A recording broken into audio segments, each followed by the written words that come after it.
කොහොමද ඔයාලට ඔන්න අද අපි හදන්න යන්නේ කිරිබත් එකක්. ඉතින් කිරිබත් හදන්න ඕනි කරන හාල් ටික අරගෙන දැන් මේ ටික අපි සෝදලා කරලා ගමු. මේ විදිහට හාල් එක සෝදලා පිරිසිදු කරලා පැත්තකින් තියලා තිබුණාම අපිට ඉක්මනට කිරිබත් එක හදාගන්න ලේසි වෙනවා.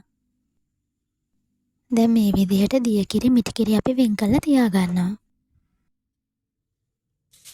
දැන් මේ විදිහට හාල් ටික රයිස් කුකර් එකට දාගන්නවා. ඊට පස්සේ අපි මේකටම දිය කිරි ටිකක් දාගන්නවා. හැබැයි මිටි කිරි දාන්නේ අපි පස්සේ.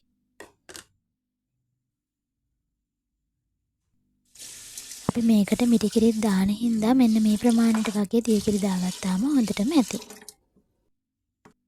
දැන් ඉතින් මේ හාල් එක තැම්බෙනකන් අපි මේක වහලා පැත්තකින් තියාගන්නවා.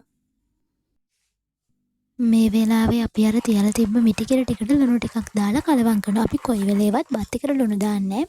කිරි එකටම දාලා තමයි කලවම් කරගන්න ඕනේ. බත් එක ඉදෙනකන් දැන් අපි ලුණු මිරිස හදා ගමු. ලොකු ලුණු ගෙඩියක් අරගෙන මේ විදිහට චූටි චූටි කෑලි වලට කපා ගන්නවා. ඊට පස්සේ අපි ඒකට මිරිස් කුඩු කෑලි මිරිස් තමයි දාන්නේ. ලුණු මේ දේවල් දාලා ඉවර වෙලා මිරිස් කලේ තියලා හොඳට අඹර ගන්නවා. මේ තියෙන සැරට හදාගත්ත ලුණු මිරිස. දැන් බත් එක කිරි වලින් ඉදලා ඉවරයි. දැන් අපිට තියෙන මේකට අපි අර ලුණු කරවම් කරගත්ත මිටි කිරි ටික දාලා කලවම් කරගන්න. දැන් මේ ටිකත් හොඳට උතුරනකම් අපි ලිපේ තියාගමු.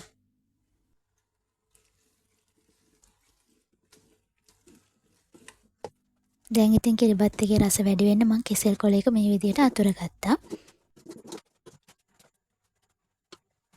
තවත් කේල් කොලයකින්ම මේ විදිහට හොඳට තුනී කරගත්තාම කිරිබත් එකේ රස වැඩි කරගන්න පුළුවන්. දැන් අපිට තියෙන කිරිබත් එක මේ විදිහට කෑලි වලට කපා ගන්න.